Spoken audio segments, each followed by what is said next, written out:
Porque Deus amou o mundo de tal maneira que deu seu Filho unigênito, para que todo aquele que nele crer não pereça, mas tenha a vida eterna. Esse é o resumo de toda a Bíblia. Deus amou o mundo de tal maneira. Ninguém nesse mundo nos ama como Deus nos ama. Ninguém. Quando o ser humano faz promessas, quando o ser humano diz que ama, muitas vezes ele falha, não é verdade?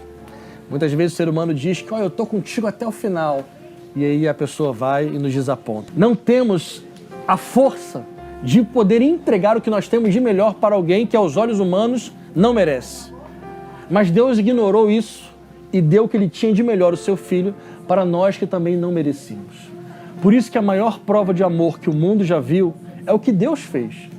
Deus entregou o seu melhor, o seu Filho. Observem, pessoal, que o que Deus pede de nós não é que façamos muitas coisas. Explico. Deus não pede que façamos muitas orações, que façamos coisas que talvez machuquem nosso corpo. Deus não pede que façamos coisas, digamos assim, religiosas, nesse sentido assim de ter que fazer muita coisa. Ele só nos pede uma coisa. E o que é que Deus pede de nós, segundo esse versículo? O que vocês entenderam? Que nós creiamos. Mas, pastor, não pode ser tão simples assim. Tem que ser mais difícil? Como assim? Só isso mesmo? Só crer? É só crer. A eternidade, gente, começa nessa vida já, sabia? Eu não sei se você já tinha pensado nisso, mas você já é uma pessoa eterna. Só que, por enquanto, você está com esse corpo. Mas quando não estivermos mais com esse corpo, estaremos com o nosso espírito. E se formos pessoas que crermos em Jesus, se formos filhos de Deus, estaremos na eternidade com Ele. E eu queria, caminhando aqui para o fim, para a gente não se estender, ler um dos trechos da Bíblia que eu mais amo. Apocalipse 21, 3. Diz assim a Bíblia: ouvi uma forte voz que vinha do trono, que disse: agora a morada de Deus está entre os seres humanos. Deus vai morar com eles e eles serão o povo dele. O próprio Deus estará com eles e será o Deus deles. Deus enxugará dos olhos deles todas as lágrimas.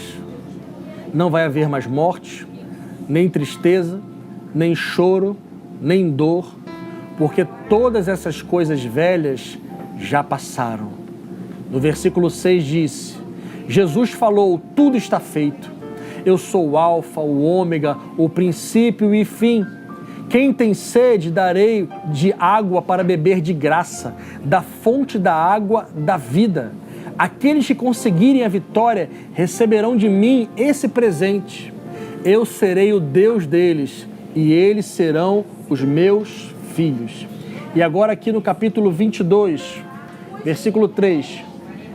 Não haverá nessa santa cidade nada que esteja debaixo de maldição de Deus. O trono de Deus e do Cordeiro estará na cidade, os seus servos o servirão e o adorarão. E essa é a parte que eu mais gosto, gente. Os seus servos verão o rosto de Deus, e na sua testa estará escrito o nome de Deus.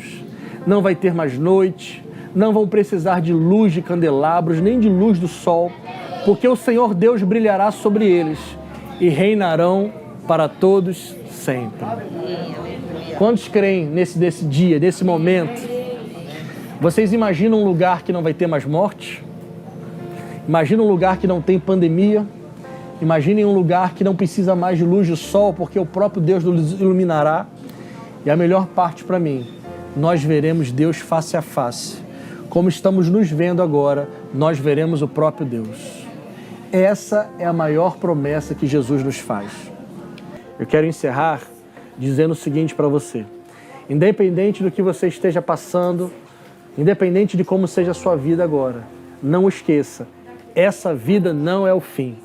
Há uma vida perfeita, preparada para todos os filhos de Deus, preparada para todos os que creram em Jesus. Um último versículo que eu quero deixar para nós, e eu queria que você não esquecesse esse versículo, porque ele é mais um outro resumo da Bíblia. Ele está em João 1:12. Quero encerrar com esse versículo, João 1:12. Porém, alguns creram nele e o receberam.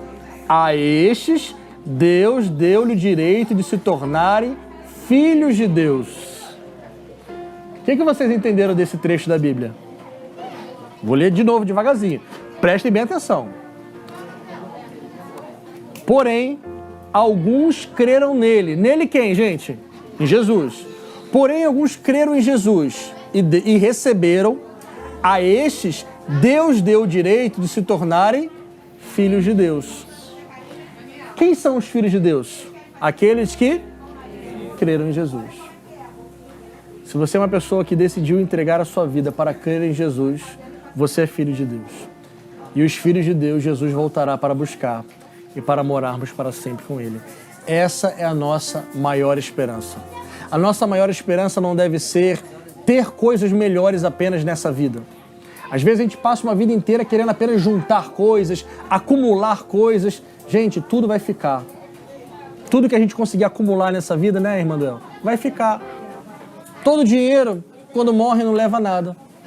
A roupa mais bonita do mundo, a televisão mais legal, o carro mais legal, o barco mais legal, tudo isso vai ficar. Agora, o que não fica são os filhos de Deus, porque Jesus vai vir para buscá-los. Essa deve ser a nossa maior esperança e promessa de Jesus para a nossa vida.